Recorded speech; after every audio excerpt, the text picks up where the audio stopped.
ಕುಂಭರಾಶಿಯವರೇ, 2025ನೇ ವರ್ಷವು ತನ್ನ ಅಂತಿಮ ಹಂತವನ್ನು ಪ್ರವೇಶಿಸಿದೆ ಮತ್ತು ಡಿಸೆಂಬರ್ನ ಈ ಕೊನೆಯ 15 ದಿನಗಳು ಕುಂಭರಾಶಿಯವರಿಗೆ ಆತ್ಮಾವಲೋಕನ, ನಿರ್ಧಾರ ಮತ್ತು ಸಮತೋಲನದ ಒಂದು ಕಠಿಣ ಪರೀಕ್ಷೆಯನ್ನು ಹೊತ್ತು ತಂದಿವೆ. ಈ ಅವಧಿಯಲ್ಲಿ ಗ್ರಹಗಳ ಚಲನೆಯು ನಿಮ್ಮ ಕರ್ಮಗಳ ಮೇಲೆ ಮಾತ್ರವಲ್ಲದೆ ನಿಮ್ಮ ಆಲೋಚನೆಗಳು, ಸಂಬಂಧಗಳು ಮತ್ತು ಭವಿಷ್ಯದ ದಿಕ್ಕನ್ನು ಕೂಡ ಸೂಕ್ಷ್ಮವಾಗಿ ರೂಪಿಸುತ್ತದೆ. ಈ ಸಮಯವು ಅವಕಾಶಗಳನ್ನು ತರುತ್ತದೆಯೇ ಅಥವಾ ತಾಳ್ಮೆಯನ್ನು ಬಯಸುತ್ತದೆಯೇ? ಸಂಬಂಧಗಳು ಗಟ್ಟಿಯಾಗುತ್ತವೆಯೇ ಅಥವಾ ಜೀವನವು ನಿಮ್ಮಿಂದ ಯಾವುದಾದರೂ ಕಟುವಾದ ಸತ್ಯವನ್ನು ಒಪ್ಪಿಕೊಳ್ಳುವಂತೆ ಮಾಡುತ್ತದೆಯೇ? ಇಂದಿನ ಈ ವಿಶ್ಲೇಷಣೆಯಲ್ಲಿ ನಾವು ಡಿಸೆಂಬರ್ 15ರಿಂದ ಡಿಸೆಂಬರ್ 31, 2025ರವರೆಗೆ ಕುಂಭರಾಶಿಯವರ ವೃತ್ತಿ, ಹಣ, ಪ್ರೀತಿ, ಆರೋಗ್ಯ ಮತ್ತು ಮಾನಸಿಕ ಸಮತೋಲನದ ಪ್ರತಿಯೊಂದು ಅಂಶವನ್ನು ಆಳವಾಗಿ ಅರ್ಥಮಾಡಿಕೊಳ್ಳೋಣ. ಇದರಿಂದ ನೀವು ಸಮಯದೊಂದಿಗೆ ಅಲ್ಲ, ಸಮಯಕ್ಕಿಂತ ಮುಂದೆ ಸಾಗಬಹುದು. ಅತ್ಯಂತ ದೊಡ್ಡ ಘಟನೆ ಈಗಲೂ ನಿಮ್ಮ ಮೊದಲ ಮನೆಯಲ್ಲಿಯೇ ಲಗ್ನಭಾವ ನಡೆಯುತ್ತಿದೆ. ಇಲ್ಲಿ ಶನಿದೇವರು ತಮ್ಮದೇ ರಾಶಿಯಲ್ಲಿ ಮಾರ್ಗಿಯಾಗಿ ಕುಳಿತಿದ್ದಾರೆ ಮತ್ತು ಅವರೊಂದಿಗೆ ಮಾಯಾವಿ ಗ್ರಹ ರಾಹು ಕೂಡ ಇದ್ದಾರೆ. ಶನಿ ಕರ್ಮ ಮತ್ತು ರಾಹು ಮಹತ್ವಾಕಾಂಕ್ಷೆ. ಈ ಇಬ್ಬರೂ ನಿಮ್ಮ ತಲೆಯ ಮೇಲೆ ಕುಳಿತಾಗ ನೀವು ಸುಮ್ಮನೆ ಕೂರಲು ಸಾಧ್ಯವಿಲ್ಲ. 24 ಗಂಟೆಯೂ ನಿಮ್ಮ ಮನಸ್ಸಿನಲ್ಲಿ ಏನನ್ನಾದರೂ ದೊಡ್ಡದಾಗಿ ಮಾಡುವ ಯೋಜನೆ ನಡೆಯುತ್ತಲೇ ಇರುತ್ತದೆ. ಆದರೆ ರಾಹು ಇಲ್ಲಿ ಸ್ಕ್ಯಾಪ್ಟಿಸಮ್ ಅಂದರೆ ಸಂಶಯವನ್ನೂ ಉಂಟು ಮಾಡುತ್ತಾನೆ. ನೀವು ನಿಮ್ಮನ್ನೇ ಅನುಮಾನಿಸುತ್ತೀರಿ, ನನ್ನಿಂದ ಇದನ್ನು ಮಾಡಲು ಸಾಧ್ಯವೇ ಎಂದು. ಡಿಸೆಂಬರ್ 5ರಿಂದ ದೇವಗುರು ಬೃಹಸ್ಪತಿ ನಿಮ್ಮ 5ನೇ ಮನೆಯಲ್ಲಿ ಅಂದರೆ ಸಂತಾನ, ಬುದ್ಧಿ ಮತ್ತು ಪೂರ್ವ ಜನ್ಮದ ಪುಣ್ಯದ ಮನೆಯಲ್ಲಿ ವಕ್ರಿಯಾಗಿದ್ದಾರೆ. ಜ್ಯೋತಿಷ್ಯದ ನಿಯಮದ ಪ್ರಕಾರ ಯಾವುದೇ ಶುಭ ಗ್ರಹವು ವಕ್ರಿಯಾದಾಗ ಅದು ಚೇಷ್ಟಾ ಬಲವನ್ನು ಪಡೆಯುತ್ತದೆ, ಅಂದರೆ ಅದು ಇನ್ನೂ ಹೆಚ್ಚು ಶಕ್ತಿಶಾಲಿಯಾಗುತ್ತದೆ. ಇಲ್ಲಿ ಕುಳಿತು ಗುರು ನೇರವಾಗಿ ನಿಮ್ಮ 11ನೇ ಮನೆ ಅಂದರೆ ಲಾಭದ ಮನೆಯನ್ನು ನೋಡುತ್ತಿದ್ದಾರೆ. ಇದರರ್ಥ ನಿಮ್ಮ ಹಳೆಯ ಹೂಡಿಕೆಗಳು ಮತ್ತು ಹಿಂದಿನ ಜನ್ಮದ ಪುಣ್ಯಗಳು ಈಗ ಫಲ ನೀಡಲು ಸಿದ್ಧವಾಗಿವೆ. ಇದು ಈ ಸಮಯದ ಅತಿದೊಡ್ಡ ಹೈಲೈಟ್ ಆಗಿದೆ. ಡಿಸೆಂಬರ್ 7ರಂದು ಮಂಗಳ ಧನುರಾಶಿಗೆ ಅಂದರೆ ನಿಮ್ಮ 11ನೇ ಮನೆಗೆ ಪ್ರವೇಶಿಸಿದ್ದಾರೆ. ಡಿಸೆಂಬರ್ 16ನೇ ದಿನ ಗ್ರಹಗಳ ರಾಜ ಸೂರ್ಯ ಕೂಡ ಇದೇ 11ನೇ ಮನೆಗೆ ಬರುತ್ತಾರೆ. ಡಿಸೆಂಬರ್ 20ನೇ ದಿನ ಶುಕ್ರ ಕೂಡ ಇಲ್ಲಿಗೆ ತಲುಪುತ್ತಾರೆ ಮತ್ತು ಅಂತಿಮವಾಗಿ ಡಿಸೆಂಬರ್ 29ರಂದು ಬುಧ ಕೂಡ ಇದೇ ಮನೆಯಲ್ಲಿ ಸಂಚರಿಸುತ್ತಾರೆ. ಸ್ವಲ್ಪ ಯೋಚಿಸಿ, 11ನೇ ಮನೆ ಆಸೆಗಳ ಪೂರೈಕೆಯ ಸ್ಥಾನ. ಸೂರ್ಯ, ಮಂಗಳ, ಶುಕ್ರ ಮತ್ತು ಬುಧ ಇಲ್ಲಿ ಸೇರಿದಾಗ ಇದು ವಿಕ್ರಮ ಯೋಗ ಮತ್ತು ಕುಲದೀಪ ಯೋಗವನ್ನು ಸೃಷ್ಟಿಸುತ್ತದೆ. ಈ ಸಮಯವು ನಿಮ್ಮ ಜೀವನದಲ್ಲಿ ಒಂದು ಹೊಸ ಮಿಡಿತ ಅಥವಾ ಹೊಸ ಹುರುಪನ್ನು ತರುತ್ತದೆ. ಒಂದೆಡೆ 11ನೇ ಮನೆ ನಿಮಗೆ ಜಗತ್ತಿನಲ್ಲಿ ಖ್ಯಾತಿಯನ್ನು ನೀಡುತ್ತಿದ್ದರೆ, 7ನೇ ಮನೆಯಲ್ಲಿ ಕುಳಿತಿರುವ ಕೇತು ನಿಮಗೆ ವೈರಾಗ್ಯ ಅಥವಾ ನಿರ್ಲಿಪ್ತತೆ ಕಲಿಸುತ್ತಿದ್ದಾನೆ. ಇದು ಒಂದು ವಿರೋಧಾಭಾಸವಾಗಿದ್ದು ಇದನ್ನು ನೀವು ನಿಭಾಯಿಸಬೇಕಾಗಿದೆ. ಆದ್ದರಿಂದ ದೊಡ್ಡ ಚಿತ್ರಣ ಏನೆಂದರೆ, ಜಗತ್ತು ನಿಮ್ಮ ಕನೆಂದರೆ ಜಗತ್ತು ನಿಮ್ಮ ಕಾಲಡಿ ಇಡುತ್ತದೆ, ಆದರೆ ಮನಸ್ಸನ್ನು ನಿಯಂತ್ರಿಸಲು ನೀವು ಶ್ರಮಿಸಬೇಕಾಗುತ್ತದೆ. ಈಗ ನಾವು ಜೀವನದ ವಿವಿಧ ಆಯಾಮಗಳ ಆಳವಾದ ವಿಶ್ಲೇಷಣೆ ಮಾಡೋಣ. ಮೊದಲಿಗೆ ವೃತ್ತಿ, ಉದ್ಯೋಗ ಮತ್ತು ವ್ಯವಹಾರದ ಬಗ್ಗೆ ಮಾತನಾಡೋಣ. ಒಂದೇ ಪದದಲ್ಲಿ ಹೇಳಬೇಕೆಂದರೆ ಈ ಸಮಯ ಅವಕಾಶ ಅಂದರೆ ಅವಕಾಶಗಳ ಸಮಯ. ಉದ್ಯೋಗಸ್ಥರಿಗೆ ಡಿಸೆಂಬರ್ 15ರಿಂದ ಡಿಸೆಂಬರ್ 20ರವರೆಗಿನ ಸಮಯ ಬಹಳ ವಿಶೇಷವಾಗಿದೆ. ಯಾಕೆಂದರೆ ಈ ಸಮಯದಲ್ಲಿ ಬುಧ ಮತ್ತು ಶುಕ್ರ ನಿಮ್ಮ 10ನೇ ಮನೆಯಲ್ಲಿ ಅಂದರೆ ಕರ್ಮ ಭಾವದಲ್ಲಿ ಸೇರಿ ಲಕ್ಷ್ಮೀ ನಾರಾಯಣ ಯೋಗವನ್ನು ರೂಪಿಸುತ್ತಿದ್ದಾರೆ. ನೀವು IT ಸೆಕ್ಟರ್, ಮೀಡಿಯಾ, ಬ್ಯಾಂಕಿಂಗ್ ಅಥವಾ ಕ್ರಿಯೇಟಿವ್ ಕ್ಷೇತ್ರದಲ್ಲಿ ಇದ್ದರೆ ಈ ಯೋಗವು ನಿಮ್ಮ ಕೌಶಲ್ಯಗಳಿಗೆ ಬಹಳಷ್ಟು ಮೆಚ್ಚುಗೆಯನ್ನು ತಂದುಕೊಡುತ್ತದೆ. ಬಡ್ತಿ ಅಥವಾ ಪ್ರಮೋಷನ್ಗಾಗಿ ಕಾಯುತ್ತಿದ್ದವರಿಗೆ ಡಿಸೆಂಬರ್ 16ರ ನಂತರದ ಸಮಯ ಗೇಮ್ ಚೇಂಜರ್ ಆಗಿದೆ. ಸೂರ್ಯ ಮತ್ತು ಮಂಗಳ 11ನೇ ಮನೆಯಲ್ಲಿ ಸೇರಿದಾಗ ಬಾಸ್ ಅಥವಾ ಹಿರಿಯ ಮ್ಯಾನೇಜ್ಮೆಂಟ್ ನಿಮ್ಮ ಕೆಲಸದ ಸಾಮರ್ಥ್ಯವನ್ನು ಒಪ್ಪಿಕೊಳ್ಳಲೇಬೇಕಾಗುತ್ತದೆ. ನಿಮಗೆ ಬೋನಸ್ ಅಥವಾ ಅರಿಯರ್ಸ್ ರೂಪದಲ್ಲಿ ನಿಂತು ಹೋದ ಹಣ ಸಿಗಬಹುದು. ನೀವು ಸರ್ಕಾರಿ ಉದ್ಯೋಗಕ್ಕೆ ತಯಾರಿ ನಡೆಸುತ್ತಿದ್ದರೆ ಸೂರ್ಯ ಮತ್ತು ಮಂಗಳನ ಈ ಸಂಚಾರ ನಿಮಗೆ ದೊಡ್ಡ ಲಾಭವನ್ನು ನೀಡಬಲ್ಲದು. ವ್ಯಾಪಾರಿಗಳಿಗೆ ಈ ಸಮಯ ಲಾಟರಿ ಹೊಡೆದಂತಿದೆ. ಡಿಸೆಂಬರ್ 7ರಿಂದ ಮಂಗಳ 11ನೇ ಮನೆಗೆ ಬಂದಾಗಿನಿಂದ ನಿಮ್ಮ ವ್ಯಾಪಾರದಲ್ಲಿ ಒಂದು ಹೊಸ ವೇಗ ಬಂದಿದೆ ಎಂದು ದತ್ತಾಂಶ ಹೇಳುತ್ತದೆ. ಮಂಗಳ ಭೂಮಿಪುತ್ರ. ನೀವು ಕನ್ಸ್ಟ್ರಕ್ಷನ್, ಬಿಲ್ಡಿಂಗ್ ಮೆಟೀರಿಯಲ್ ಅಥವಾ ಪ್ರಾಪರ್ಟಿ ಡೀಲಿಂಗ್ ಕೆಲಸ ಮಾಡುತ್ತಿದ್ದರೆ ಡಿಸೆಂಬರ್ 15ರಿಂದ 31ರ ನಡುವೆ ನೀವು ಯಾವುದಾದರೂ ದೊಡ್ಡ ಡೀಲ್ ಸೈನ್ ಮಾಡಬಹುದು. ಡಿಸೆಂಬರ್ 15ರಂದು ಶುಕ್ರ 11ನೇ ಮನೆಗೆ ಬಂದಾಗ ಫ್ಯಾಷನ್, ಕಾಸ್ಮೆಟಿಕ್ಸ್, ಆಭರಣ ಅಥವಾ ಆಮದು ರಫ್ತು ಕೆಲಸ ಮಾಡುವವರ ಮಾರಾಟದಲ್ಲಿ ಹಠಾತ್ ಏರಿಕೆ ಕಂಡುಬರುತ್ತದೆ. ಇಲ್ಲಿ ದತ್ತಾಂಶದಲ್ಲಿ ಒಂದು ಸೂಕ್ಷ್ಮ ಸಲಹೆ ಅಡಗಿದೆ. ನಿಮ್ಮ 3ನೇ ಮನೆಯ ಅಧಿಪತಿ ಮಂಗಳ 11ನೇ ಮನೆಯಲ್ಲಿದ್ದಾರೆ. ಇದರರ್ಥ ನಿಮ್ಮ ಮುಂದೆ ಪಾಲುದಾರಿಕೆ ಮತ್ತು ಸ್ವತಂತ್ರ ಅಥವಾ ಫ್ರೀಲಾನ್ಸ್ ಕೆಲಸ ಮಾಡುವ ಆಯ್ಕೆ ಬಂದರೆ ಫ್ರೀಲಾನ್ಸ್ ಅನ್ನೇ ಆರಿಸಿ. ನಿಮ್ಮ ದಾರಿಯನ್ನು ನೀವೇ ಕಂಡುಕೊಳ್ಳಿ. ಯಾರ ಮೇಲೂ ಅವಲಂಬಿತರಾಗಬೇಡಿ. ಆದರೆ ಇಲ್ಲಿ ಒಂದು ದೊಡ್ಡ ಎಚ್ಚರಿಕೆಯೂ ಎಲ್ಲವೂ ಚೆನ್ನಾಗಿದೆ, ಆದರೆ ಡಿಸೆಂಬರ್ 29ನೇ ತಾರೀಖನ್ನು ಡೈರಿಯಲ್ಲಿ ಕೆಂಪು ಬಣ್ಣದಲ್ಲಿ ಗುರುತು ಹಾಕಿಕೊಳ್ಳಿ. ಈ ದಿನ ಬುಧ ನಿಮ್ಮ 8ನೇ ಮನೆಯ ಅಧಿಪತಿಯೂ ಆಗಿದ್ದು ರಾಶಿ ಪರಿವರ್ತನೆ ಮಾಡುತ್ತಾನೆ. ನಿಮ್ಮ ಜಾತಕ ದುರ್ಬಲವಾಗಿದ್ದರೆ ಅಥವಾ ಆಫೀಸಿನಲ್ಲಿ ಮೊದಲೇ ಒತ್ತಡವಿದ್ದರೆ ಈ ದಿನ ಉದ್ಯೋಗ ಭದ್ರತೆಯ ಮೇಲೆ ಅಪಾಯ ಬರಬಹುದು. ಅಥವಾ ಸಾಕು, ಇನ್ನು ಈ ಕೆಲಸ ಬಿಟ್ಟು ಬಿಡಬೇಕು ಎಂದು ನಿಮ್ಮ ಮನಸ್ಸು ಹೇಳಬಹುದು. ಸಲಹೆ ಏನೆಂದರೆ ಡಿಸೆಂಬರ್ 29, 32 ಮತ್ತು 31ರಂದು ಆಫೀಸಿನಲ್ಲಿ ಲೋ ಪ್ರೊಫೈಲ್ ಆಗಿರಿ. ಯಾವುದೇ ರಾಜೀನಾಮೆ ಪತ್ರವನ್ನು ಟೈಪ್ ಮಾಡಬೇಡಿ. ಇದು ಗ್ರಹಗಳ ಒಂದು ಕ್ಷಣಿಕ ಪ್ರಭಾವ, ಅದು ಕಳೆದು ಹೋಗುತ್ತದೆ. ಈಗ ಎಲ್ಲರ ಮನಸ್ಸಿನಲ್ಲಿರುವ ಆ ಪ್ರಶ್ನೆಗೆ ಬರೋಣ. ಹಣ ಯಾವಾಗ ಬರುತ್ತದೆ? ಕುಂಭರಾಶಿಯವರೇ, ಹಣದ ವಿಷಯದಲ್ಲಿ ನೀವು ತುಂಬಾ ಅದೃಷ್ಟಶಾಲಿಯಾಗಿರಲಿದ್ದೀರಿ. ನೋಡಿ, ಧನಕಾರಕ ಗುರು 5ನೇ ಮನೆಯಲ್ಲಿ ಕುಳಿತು ನೇರವಾಗಿ ನಿಮ್ಮ 11ನೇ ಮನೆ ಅಂದರೆ ಆದಾಯದ ಮನೆಯನ್ನು ನೋಡುತ್ತಿದ್ದಾನೆ. ಮತ್ತು 11ನೇ ಮನೆಯಲ್ಲಿ ಈಗಾಗಲೇ ಗ್ರಹಗಳ ಸಮಾಗಮವಿದೆ. ಇದನ್ನು ಜ್ಯೋತಿಷ್ಯದಲ್ಲಿ ಧನವರ್ಷ ಯೋಗ ಎಂದು ಕರೆಯಬಹುದು.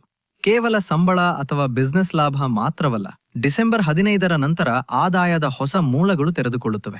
ಯಾವುದಾದರೂ ಹಳೆಯ ಹೂಡಿಕೆ ಹಠಾತ್ತನೆ ಮೆಚೂರ್ ಆಗಬಹುದು, ಅಥವಾ ಯಾವುದಾದರೂ ಪೂರ್ವಜರ ಆಸ್ತಿಯಿಂದ ಲಾಭ ಸಿಗಬಹುದು. ನೀವು ಹೂಡಿಕೆ ಮಾಡಲು ಬಯಸುತ್ತಿದ್ದರೆ ಮೆಟಲ್, ಮೈನಿಂಗ್, ಬ್ಯಾಂಕಿಂಗ್, ಫೈನಾನ್ಸ್ ಮತ್ತು ಫಾರ್ಮಸ್ಯೂಟಿಕಲ್ಸ್ ಕ್ಷೇತ್ರಗಳು ನಿಮಗೆ ಚಿನ್ನವನ್ನು ನೀಡಬಲ್ಲವು. ಹಳೆಯ ಯಂತ್ರೋಪಕರಣಗಳನ್ನು ಖರೀದಿಸಿ ಅಥವಾ ಹೊಸ ಯಂತ್ರೋಪಕರಣಗಳನ್ನು ಅಳವಡಿಸಿ ಉತ್ಪಾದನೆಯನ್ನು ಹೆಚ್ಚಿಸುವುದು ಬಹಳ ಲಾಭದಾಯಕವಾಗಿರುತ್ತದೆ. ಡಿಸೆಂಬರ್ 20ರ ನಂತರ ಚಿನ್ನದಲ್ಲಿ ಹೂಡಿಕೆ ಮಾಡುವುದು ಕೂಡ ಶುಭವಾಗಿರುತ್ತದೆ. ಆದರೆ ಇಲ್ಲಿ ಒಂದು ಬಹಳ ಮುಖ್ಯವಾದ ವಿಷಯವನ್ನು ಅರ್ಥ ಮಾಡಿಕೊಳ್ಳಬೇಕು. ಶನಿದೇವರು ನಿಮ್ಮ ಧನಭಾವದ ಅಧಿಪತಿಯಾಗಿದ್ದು 12ನೇ ಮನೆಯ ಅಧಿಪತಿಯೂ ಆಗಿದ್ದಾರೆ. ದತ್ತಾಂಶ ಸ್ಪಷ್ಟವಾಗಿ ಹೇಳುತ್ತದೆ, establish a base of liquidity. ಇದರರ್ಥ ಉತ್ಸಾಹದಲ್ಲಿ ನಿಮ್ಮ ಬಳಿ ಇರುವ ಎಲ್ಲಾ ನಗದು ಹಣವನ್ನು ಹೂಡಿಕೆ ಮಾಡಬೇಡಿ. ರಾಹು ಲಗ್ನದಲ್ಲಿದ್ದಾನೆ. ಅವನು ನಿಮ್ಮಿಂದ ತಪ್ಪು ರಿಸ್ಕ್ ತೆಗೆದುಕೊಳ್ಳುವಂತೆ ಒತ್ತಾಯಿಸಬಹುದು. ಯಾವಾಗಲೂ ನಿಮ್ಮ ಬಳಿ ಸ್ವಲ್ಪ ನಗದು ಹಣವನ್ನು ಉಳಿಸಿಟ್ಟುಕೊಳ್ಳಿ. ಇಲ್ಲದಿದ್ದರೆ ತಿಂಗಳ ಕೊನೆಯಲ್ಲಿ ತೊಂದರೆಯಾಗಬಹುದು. ಹಣ ಬಂದರೆ ಖರ್ಚು ಆಗುತ್ತದೆ. ನಿಮ್ಮ ಹಣ ಜೀವನ ಶೈಲಿಯ ಬದಲಾವಣೆಗಳ ಮೇಲೆ ಖರ್ಚಾಗುತ್ತದೆ. ನೀವು ಜಿಮ್ ಸೇರುತ್ತೀರಿ, ಡಯಟ್ ಪ್ಲಾನ್ ತೆಗೆದುಕೊಳ್ತೀರಿ, ಇಳುತ್ತೀರಿ, ಅಥವಾ ಮನೆಯನ್ನು ಸುಂದರಗೊಳಿಸಲು ದುಬಾರಿ ಎಲೆಕ್ಟ್ರಾನಿಕ್ ವಸ್ತುಗಳನ್ನು ಖರೀದಿಸುತ್ತೀರಿ. ಇದು ಒಳ್ಳೆಯ ಖರ್ಚು, ಇದರಿಂದ ಭಯಪಡಬೇಡಿ. ಆದರೆ ಅನಗತ್ಯ ದುಂದುವೆಚ್ಚದಿಂದ ದೂರವಿರಿ. ಹಣ ಮತ್ತು ವೃತ್ತಿಜೀವನ ಸರಿಯಾಯಿತು, ಆದರೆ ಹೃದಯದ ವಿಷಯವೇನು? ಸಂಬಂಧಗಳ ಕಥೆ ಏನು? ಇಲ್ಲಿ ಕಥೆಯಲ್ಲಿ ಸ್ವಲ್ಪ ಟ್ವಿಸ್ಟ್ ಇದೆ. ನಿಮ್ಮ 7ನೇ ಮನೆಯಲ್ಲಿ ಕೇತು ಕುಳಿತಿದ್ದಾರೆ. ಕೇತು ವಿಷಯಗಳನ್ನು ಕತ್ತರಿಸುತ್ತಾನೆ, ಪ್ರತ್ಯೇಕಿಸುತ್ತಾನೆ. ನೀವು ಒಂದೇ ಸೂರಿನಡಿ ವಾಸಿಸುತ್ತಿದ್ದರೂ ನೀವು ಮತ್ತು ನಿಮ್ಮ ಸಂಗಾತಿ 2 ಬೇರೆ ಬೇರೆ ಪ್ರಪಂಚಗಳಲ್ಲಿ ಬದುಕುತ್ತಿದ್ದೀರಿ ಎಂದು ನಿಮಗೆ ಅನ್ನಿಸಬಹುದು. ಇದನ್ನು ಮಾನಸಿಕ ಪ್ರತ್ಯೇಕತೆ ಎನ್ನುತ್ತಾರೆ. ಮಾತುಕತೆ ನಡೆಯುತ್ತದೆ, ಆದರೆ ಅವು ಮುಕ್ತಾಯವಿಲ್ಲದ ವಾದಗಳು ಆಗಿರುತ್ತವೆ. ಅಂದರೆ ವಾದ ಪ್ರಾರಂಭವಾಗುತ್ತದೆ, ಗಂಟೆಗಟ್ಟಲೆ ನಡೆಯುತ್ತದೆ, ಆದರೆ ಅದಕ್ಕೆ ಯಾವುದೇ ಫಲಿತಾಂಶ ಸಿಗುವುದಿಲ್ಲ. ವಿಶೇಷವಾಗಿ ಡಿಸೆಂಬರ್ 16ರಿಂದ 20ರ ನಡುವೆ ಎಚ್ಚರಿಕೆ ವಹಿಸಿ. ಸೂರ್ಯ ಮತ್ತು ಶುಕ್ರ ಒಂದೇ ಕಡೆ ಸೇರಿದಾಗ ಅಹಂ ಮಧ್ಯೆ ಬರುತ್ತದೆ. ನೀವು ನಿಮ್ಮ ಮಾತೇ ನಡೆಯಬೇಕೆನ್ನುತ್ತೀರಿ, ಅವರು ತಮ್ಮದೇ ನಡೆಯಬೇಕೆನ್ನುತ್ತಾರೆ. ಇದಕ್ಕೆ ಪರಿಹಾರವೆಂದರೆ ನಿಮ್ಮ ಸಂಗಾತಿಯನ್ನು ಎದುರಾಳಿ ಎಂದು ಭಾವಿಸಬೇಡಿ, ತಂಡದ ಸದಸ್ಯ ಎಂದು ಭಾವಿಸಿ. ಅವರಿಗೆ ಸ್ವಲ್ಪ ಸ್ಪೇಸ್ ಕೊಡಿ. ದತ್ತಾಂಶದಲ್ಲಿ ಅಡಗಿರುವ ಒಂದು ಗಂಭೀರ ಎಚ್ಚರಿಕೆ ಏನೆಂದರೆ ಎನಿಮೀಸ್ ವಿದಿನ್ ದ ಕ್ಲಾನ್. ನಿಮ್ಮ ಶತ್ರುಗಳು ಹೊರಗಿನವರಲ್ಲ, ನಿಮ್ಮ ಸ್ವಂತ ಕುಟುಂಬ ಅಥವಾ ಸಂಬಂಧಿಕರಲ್ಲೇ ನಿಮ್ಮ ಏಳಿಗೆಯನ್ನು ಕಂಡು ಹೊಟ್ಟೆ ಕಿಚ್ಚು ಪಡುವವರು ಇರಬಹುದು. ಈ ಹಾವಿನಂತಿರುವವರು ನಿಮ್ಮ ಬೆನ್ನ ಹಿಂದೆ ಪಿತೂರಿ ಮಾಡಬಹುದು. ಆದ್ದರಿಂದ ನಿಮ್ಮ ಯಶಸ್ಸನ್ನು ಎಲ್ಲರಿಗೂ ಸಾರಬೇಡಿ. ನಿಮ್ಮ ಮುಂದಿನ ನಡೆಯನ್ನು ಗುಪ್ತವಾಗಿಡಿ. ಪ್ರೇಮಿಗಳಿಗೆ ಒಳ್ಳೆಯ ಸುದ್ದಿ ಇದೆ. ಡಿಸೆಂಬರ್ 15ರ ನಂತರ ಶುಕ್ರ 11ನೇ ಮನೆಗೆ ಹೋದಾಗ ನಿಮ್ಮ ಪ್ರೇಮ ಜೀವನದಲ್ಲಿ ವಸಂತ ಬರುತ್ತದೆ. ನೀವು ಒಂಟಿಯಾಗಿದ್ದರೆ 10ನೇ ತಾರೀಖಿನ ನಂತರ ಯಾವುದಾದರೂ ಹೊಸ ಸಂಬಂಧ ಪ್ರಾರಂಭವಾಗುವ ಪ್ರಬಲ ಸಾಧ್ಯತೆ ಇದೆ. ಮಾತುಕತೆ ನಿಂತು ಹೋಗಿದ್ದರೆ ಅದು ಕೂಡ ಈಗ ಬಗೆಹರಿಯಬಹುದು.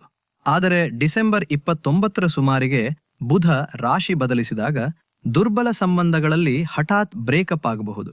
ಆ ದಿನ ನಿಮ್ಮ ಮಾತುಗಳ ಮೇಲೆ ಹಿಡಿತವಿರಲಿ. ಸಂತಾನ ಪ್ರಾಪ್ತಿಗಾಗಿ ಯೋಜಿಸುತ್ತಿರುವ ದಂಪತಿಗಳಿಗೆ ಇದು ಅತ್ಯುತ್ತಮ ಸಮಯ. ವಕ್ರಿ ಗುರು 5ನೇ ಮನೆಯಲ್ಲಿ ಕುಳಿತು ಸಂತಾನ ಭಾಗ್ಯದ ಪ್ರಬಲ ಯೋಗವನ್ನು ಉಂಟುಮಾಡುತ್ತಿದ್ದಾರೆ. ಮುಂದೆ ಹೋಗುವ ಮೊದಲು ನಾನು ಒಂದು ಬಹಳ ಮುಖ್ಯವಾದ ವರ್ಗದ ಬಗ್ಗೆ ಮಾತನಾಡಲು ಬಯಸುತ್ತೇನೆ. ಮನೆಯ ಆಧಾರ ಸ್ತಂಭವಾಗಿರುವ ತಾಯಂದಿರು ಮತ್ತು ಸಹೋದರಿಯರು, ಅಂದರೆ ಗೃಹಿಣಿಯರು. ಸಾಮಾನ್ಯವಾಗಿ ರಾಶಿಫಲದಲ್ಲಿ ಇವರ ಚರ್ಚೆ ಬಿಟ್ಟು ಹೋಗುತ್ತದೆ. ಆದರೆ ಕುಂಭರಾಶಿಯ ಮಹಿಳೆಯರಿಗೆ ಈ 15 ದಿನಗಳು ಬಹಳ ವಿಶೇಷವಾಗಿವೆ. ನೋಡಿ, ನಿಮ್ಮ 11ನೇ ಮನೆಯಲ್ಲಿ ಸೂರ್ಯ ಮತ್ತು ಮಂಗಳನಂತಹ ಶಕ್ತಿಶಾಲಿ ಗ್ರಹಗಳು ಕುಳಿತಿವೆ. ಈ ಸಮಯದಲ್ಲಿ ಕುಟುಂಬದಲ್ಲಿ ನಿಮ್ಮ ಗೌರವ ಹೆಚ್ಚಾಗುತ್ತದೆ ಎಂದು ದತ್ತಾಂಶ ಸ್ಪಷ್ಟವಾಗಿ ಹೇಳುತ್ತದೆ. ಕಳೆದ ಕೆಲವು ಸಮಯದಿಂದ ಮನೆಯಲ್ಲಿ ನಿಮ್ಮ ಪರಿಶ್ರಮಕ್ಕೆ ತಕ್ಕ ಮನ್ನಣೆ ಸಿಗುತ್ತಿಲ್ಲ ಎಂದು ನಿಮಗೆ ಅನಿಸುತ್ತಿದ್ದರೆ ಡಿಸೆಂಬರ್ 15ರ ನಂತರ ವಾತಾವರಣ ಬದಲಾಗುತ್ತದೆ. ನೀವು ಮನೆಯಲ್ಲಿ ಮುಖ್ಯ ಪಾತ್ರದಲ್ಲಿ ಕಾಣಿಸಿಕೊಳ್ಳುವಿರಿ. ಯಾವುದೇ ದೊಡ್ಡ ನಿರ್ಧಾರ, ಅದು ಮನೆಯ ನವೀಕರಣವಾಗಿರಲಿ ಅಥವಾ ಮಕ್ಕಳ ವಿದ್ಯಾಭ್ಯಾಸವಾಗಿರಲಿ, ನಿಮ್ಮ ಸಲಹೆ ಇಲ್ಲದೆ ತೆಗೆದುಕೊಳ್ಳಲಾಗುವುದಿಲ್ಲ. ನೀವು ಸಶಕ್ತರಾಗಿದ್ದೀರಿ ಎಂದು ನಿಮಗೆ ಅನ್ನಿಸುತ್ತದೆ. ಒಬ್ಬ ಗೃಹಿಣಿಗೆ ಮನೆಯ ಬಜೆಟ್ ನಡೆಸುವುದು ಫೈನಾನ್ಸ್ ಮಿನಿಸ್ಟರ್ಗಿಂತ ಕಡಿಮೆ ಜವಾಬ್ದಾರಿಯಲ್ಲ. ಡಿಸೆಂಬರ್ 15ರಿಂದ 31 ನಡುವೆ ವಕ್ರಿ ಗುರುವಿನ ದೃಷ್ಟಿಯಿಂದಾಗಿ ನೀವು ಮನೆಯ ಖರ್ಚುಗಳನ್ನು ಬಹಳ ಕುಶಲತೆಯಿಂದ ನಿಭಾಯಿಸುವಿರಿ. ನಿಮ್ಮ ಉಳಿತಾಯ ಮಾಡುವ ಸಾಮರ್ಥ್ಯ ಹೆಚ್ಚಾಗುತ್ತದೆ ಎಂದು ದತ್ತಾಂಶ ಹೇಳುತ್ತದೆ. ನೀವು ಎಲ್ಲಿಂದಲಾದರೂ ಹಣವನ್ನು ಉಳಿಸಿ ನಿಮ್ಮ ರಹಸ್ಯ ಉಳಿತಾಯವನ್ನು ಹೆಚ್ಚಿಸಿಕೊಳ್ಳುವಿರಿ. ಅದು ಭವಿಷ್ಯದಲ್ಲಿ ಕುಟುಂಬಕ್ಕೆ ಉಪಯೋಗವಾಗುತ್ತದೆ. ಆದರೆ ಇಲ್ಲಿ ಒಂದು ಸಣ್ಣ ಎಚ್ಚರಿಕೆಯೂ ಇದೆ. ಡಿಸೆಂಬರ್ 16ರಿಂದ 20ರ ನಡುವೆ ಸೂರ್ಯ ಮತ್ತು ಶುಕ್ರ ಒಂದಾಗಿದ್ದಾಗ ಅತ್ತೆ ಕಡೆಯವರು ಅಥವಾ ನಾದಿನಿ ಜೇಠಾನಿಯರ ಜೊತೆ ಮಾತಿನ ಚಕಮಕಿ ನಡೆಯಬಹುದು. ಬಹುಶಃ ಅವರ ಯಾವುದೋ ಮಾತು ನಿಮಗೆ ನೋವುಂಟು ಮಾಡಬಹುದು. ಸಲಹೆ ಏನಂದ್ರೆ, ಈ ಸಮಯದಲ್ಲಿ ಮೌನವೇ ನಿಮ್ಮ ದೊಡ್ಡ ಅಸ್ತ್ರ. ಆ 4-5 ದಿನಗಳ ಸಮಯವನ್ನ ಶಾಂತಿಯಿಂದ ಕಳೆಯಿರಿ. ವಿಷಯವನ್ನ ದೊಡ್ಡದು ಮಾಡಬೇಡಿ. ಮನೆಗೆ ಯಾರಾದರೂ ಅತಿಥಿಗಳು ಬರುವ ಅಥವಾ ಯಾವುದಾದರೂ ಮಂಗಳಕರ ಕಾರ್ಯಕ್ರಮದ ಸಾಧ್ಯತೆ ಇರುವುದರಿಂದ ನಿಮ್ಮ ಮೇಲೆ ಕೆಲಸದ ಹೊರೆ ತುಂಬಾ ಇರುತ್ತದೆ. ಅತಿಥಿ ಸತ್ಕಾರದಲ್ಲಿ ನೀವು ಎಷ್ಟು ಬ್ಯುಸಿ ಆಗುತ್ತೀರಿ ಅಂದರೆ ನಿಮ್ಮನ್ನೇ ಮರೆತು ಬಿಡಬಹುದು. ಸ್ಯಾಡೆ ಸಾತಿಯ ಪ್ರಭಾವ ಕಾಲುಗಳ ಮೇಲಿದೆ. ಆದ್ದರಿಂದ ಹೆಚ್ಚು ಹೊತ್ತು ನಿಂತುಕೊಳ್ಳುವುದರಿಂದ ಕಾಲುಗಳಲ್ಲಿ ಊತ ಅಥವಾ ಸೊಂಟ ನೋವು ಕಾಣಿಸಿಕೊಳ್ಳಬಹುದು. ಕೆಲಸದ ಮಧ್ಯೆ ವಿಶ್ರಾಂತಿ ಖಂಡಿತ ತೆಗೆದುಕೊಳ್ಳಿ. ಒಟ್ಟಾರೆಯಾಗಿ ಈ ಸಮಯವು ನಿಮಗೆ ಕುಟುಂಬದ ರಾಣಿಯಂತೆ ಅನುಭವ ನೀಡುತ್ತದೆ. ಕೇವಲ ನಿಮ್ಮ ಆರೋಗ್ಯ ಮತ್ತು ಮಾತಿನ ಬಗ್ಗೆ ಸ್ವಲ್ಪ ಗಮನವಿರಲಿ. ಈಗ ಅತ್ಯಂತ ಮುಖ್ಯವಾದ ಸಂಪತ್ತಿನ ಬಗ್ಗೆ ಮಾತನಾಡೋಣ. ನಿಮ್ಮ ಆರೋಗ್ಯ ಮತ್ತು ಮಾನಸಿಕ ಸ್ಥಿತಿ. ಲಗ್ನದಲ್ಲಿ ರಾಹು ಮತ್ತು 6ನೇ ಮನೆಯ ಮೇಲೆ ಗ್ರಹಗಳ ದೃಷ್ಟಿಯಿಂದಾಗಿ ಕೆಲವು ನಿರ್ದಿಷ್ಟ ಸಮಸ್ಯೆಗಳು ಎದುರಾಗಬಹುದು. ತಲೆಗೆ ಪೆಟ್ಟು ಬೀಳುವುದ ಸಾಧ್ಯತೆ ಇದೆ ಎಂದು ದತ್ತಾಂಶದಲ್ಲಿ ಸ್ಪಷ್ಟ ಎಚ್ಚರಿಕೆ ಇದೆ. ನೀವು ದ್ವಿಚಕ್ರ ವಾಹನ ಚಲಾಯಿಸುತ್ತಿದ್ದರೆ ಹೆಲ್ಮೆಟ್ ಕಡ್ಡಾಯವಾಗಿ ಧರಿಸಿ. ಅವಸರದಲ್ಲಿ ಬಿದ್ದು ಗಾಯ ಮಾಡಿಕೊಳ್ಳಬೇಡಿ. ಡಿಸೆಂಬರ್ 15ರಿಂದ 20ರ ನಡುವೆ ಸೂರ್ಯ ಮತ್ತು ಮಂಗಳನ ಪ್ರಭಾವ ಹೆಚ್ಚಾದಾಗ ದೇಹದಲ್ಲಿ ಉಷ್ಣತೆ ಅಂದ್ರೆ ಪಿತ್ತ ಹೆಚ್ಚಾಗುತ್ತೆ. ಆಸಿಡಿಟಿ, ಗ್ಯಾಸ್ ಮತ್ತು ಜೀರ್ಣಕ್ರಿಯೆಯ ಸಮಸ್ಯೆ ಕಾಡಬಹುದು. ಮಸಾಲೆಯುಕ್ತ ಆಹಾರವನ್ನು ಕಡಿಮೆ ಮಾಡಿ.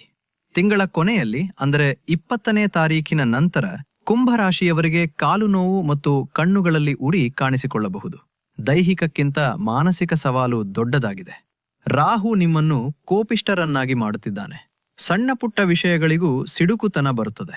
Anger is the primary cause of loss ಎಂದು ದತ್ತಾಂಶ ಹೇಳುತ್ತದೆ. ಅಂದರೆ ಈ ತಿಂಗಳು ನಿಮಗೆ ನಷ್ಟವಾದರೆ ಅದು ಕೇವಲ ನಿಮ್ಮ ಕೋಪದಿಂದಲೇ ಆಗುತ್ತದೆ. ಜೊತೆಗೆ ವಕ್ರಿ ಗುರುವಿನ ಕಾರಣದಿಂದಾಗಿ ಅತಿಯಾದ ಆಲೋಚನೆ ಬಹಳ ಹೆಚ್ಚಿರುತ್ತದೆ. ರಾತ್ರಿ ನಿದ್ರೆ ಬಾರದಿರುವುದು ಅಥವಾ ಮನಸ್ಸು ಶಾಂತವಾಗದಿರುವುದು ಸಾಮಾನ್ಯವಾಗಿರುತ್ತದೆ. ಈಗ ನಿಮ್ಮ ಡೈರಿಯನ್ನು ತೆಗೆದುಕೊಳ್ಳಿ. ನಾನು ನಿಮಗೆ ಡಿಸೆಂಬರ್ 15ರಿಂದ 31ರವರೆಗಿನ ದಿನನಿತ್ಯದ ಸ್ಥಿತಿಯನ್ನು ಹೇಳಲಿದ್ದೇನೆ. ಈ ರೋಡ್ ಮ್ಯಾಪ್ ನಿಮಗೆ ಯಾವಾಗ ವೇಗ ಹೆಚ್ಚಿಸಬೇಕು ಮತ್ತು ಯಾವಾಗ ಬ್ರೇಕ್ ಹಾಕಬೇಕು ಎಂಬುದನ್ನು ತಿಳಿಸುತ್ತದೆ. ಡಿಸೆಂಬರ್ 15 ಇದೊಂದು ಸುವರ್ಣ ದಿನ. ಅದೃಷ್ಟ ಸಂಪೂರ್ಣವಾಗಿ ಜೊತೆಗಿರುತ್ತದೆ. ನಿಂತು ಹೋದ ಕೆಲಸಗಳನ್ನು ಪೂರೈಸಲು ಶಕ್ತಿ ಹಾಕಿ. ಡಿಸೆಂಬರ್ 16ರಿಂದ 21 ಈ 6 ದಿನಗಳು ವ್ಯಾಪಾರ ಮತ್ತು ವೃತ್ತಿಜೀವನಕ್ಕೆ ಅತ್ಯುತ್ತಮ ದಿನಗಳು. Best days. ಲಕ್ಷ್ಮೀನಾರಾಯಣ ಯೋಗ ಮತ್ತು ವಿಕ್ರಮ ಯೋಗ ತಮ್ಮ ಸಂಪೂರ್ಣ ಪ್ರಭಾವವನ್ನು ತೋರಿಸುತ್ತವೆ. ದೊಡ್ಡ ಡೀಲ್ಗಳು, ಇಂಟರ್ವ್ಯೂ ಮತ್ತು ಹೂಡಿಕೆಗಾಗಿ ಈ ದಿನಾಂಕಗಳನ್ನು ಆರಿಸಿ. ಈಗ ಗಮನವಿಟ್ಟು ಕೇಳಿ. ಡಿಸೆಂಬರ್ 22, 23 ಮತ್ತು 24 ಇವು ರೆಡ್ ಫ್ಲಾಗ್ ದಿನಾಂಕಗಳು. ಎಚ್ಚರ, ಈ 3 ದಿನಗಳಲ್ಲಿ ಚಂದ್ರ ಅಷ್ಟಮ ಅಥವಾ ಯಾವುದೋ ಅಶುಭ ಯೋಗ ಉಂಟಾಗುತ್ತಿದ್ದು ಇದು ಆರ್ಥಿಕ ಅಪಾಯವನ್ನ ಸೂಚಿಸುತ್ತದೆ. ದತ್ತಾಂಶ ಸ್ಪಷ್ಟವಾಗಿ ಹೇಳುತ್ತದೆ, ಡು ನಾಟ್ ಇನ್ವೆಸ್ಟ್. ಈ 3 ದಿನಗಳಲ್ಲಿ ಹಣ ಹೂಡಿಕೆ ಮಾಡಬೇಡಿ, ಯಾರಿಗೂ ಸಾಲಲ ಕೊಡಬೇಡಿ ಮತ್ತು ಯಾವುದೇ ರಿಸ್ಕ್ ಇರುವ ಕೆಲಸ ಮಾಡಬೇಡಿ. ಮಾನಸಿಕ ಚಿಂತೆ ಉತ್ತುಂಗದಲ್ಲಿರುತ್ತದೆ. ಡಿಸೆಂಬರ್ 25ರಿಂದ 30ರವರೆಗೆ ಪರಿಸ್ಥಿತಿ ಮತ್ತೆ ಸುಧಾರಿಸುತ್ತದೆ. ಕುಟುಂಬದಲ್ಲಿ ಸಂತೋಷ, ಗೌರವ ಮತ್ತು ಒಡಹುಟ್ಟಿದವರ ಸಹಕಾರ ಸಿಗುತ್ತದೆ. ಆದರೆ ಡಿಸೆಂಬರ್ 31 ವರ್ಷದ ಕೊನೆಯ ದಿನ ಸ್ವಲ್ಪ ಆತಂಕಕಾರಿಯಾಗಿರಬಹುದು. ಪಾರ್ಟಿ ಮಾಡಿ, ಆದರೆ ಮಿತಿಮೀರಬೇಡಿ ಮತ್ತು ವಾದ ಮಾಡಬೇಡಿ. ಸಮಸ್ಯೆ ಇದ್ದರೆ ಪರಿಹಾರವೂ ಇದೆ. ನಮ್ಮ ಋಷಿಗಳು ಗ್ರಹಗಳ ಶಾಂತಿಗಾಗಿ ಬಹಳ ನಿಖರವಾದ ಪರಿಹಾರಗಳನ್ನು ಸೂಚಿಸಿದ್ದಾರೆ.